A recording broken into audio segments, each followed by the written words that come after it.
വിശുദ്ധ മത്തായി എഴുതിയ സുവിശേഷം അധ്യായം 23 വാക്യങ്ങൾ 29 മുതൽ 36 വരെ. നിയമജ്ഞരുടെയും ഫരിസേയരുടെയും കാപട്യം.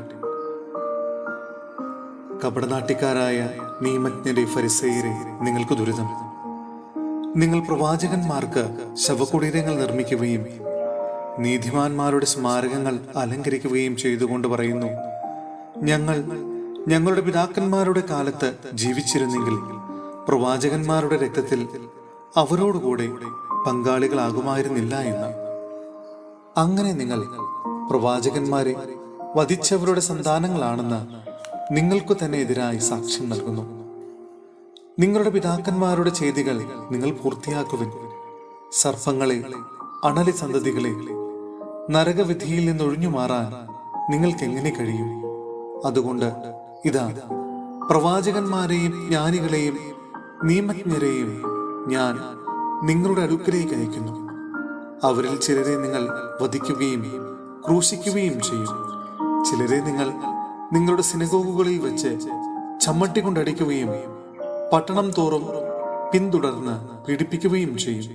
അങ്ങനെ നിരപരാധനായ ആബേലിന്റെ രക്തം മുതൽ ദേവാലയത്തിനും ബലിപീഠത്തിനും മധ്യേ വെച്ച് നിങ്ങൾ വധിച്ച ബറാക്കിയായുടെ പുത്രനായ സഖറിയായുടെ രക്തം വരെ ഭൂമിയിൽ ചൊരിയപ്പെട്ട എല്ലാ നീതിമാന്മാരുടെയും രക്തം നിങ്ങളുടെ മേൽ പതിക്കും.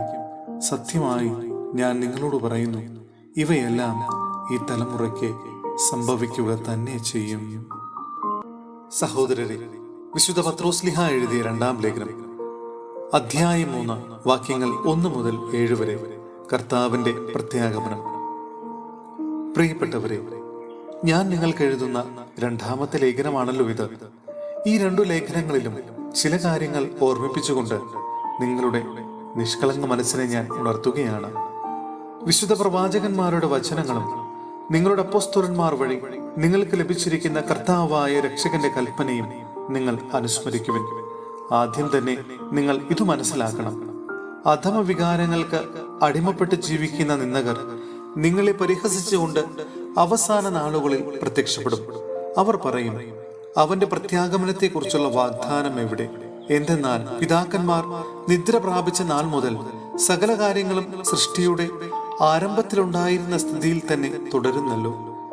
ദൈവത്തിന്റെ വചനത്താൽ ആകാശം പണ്ടു തന്നെ ഉണ്ടായെന്നും ഭൂമി വെള്ളത്തിലും വെള്ളത്താലും ഉറപ്പിക്കപ്പെട്ടിരിക്കുന്നുവെന്നും അന്നത്തെ ആ ലോകം വെള്ളത്താൽ നശിച്ചുവെന്നുമുള്ള വസ്തുതകൾ അവർ വിസ്മരിക്കുന്നു.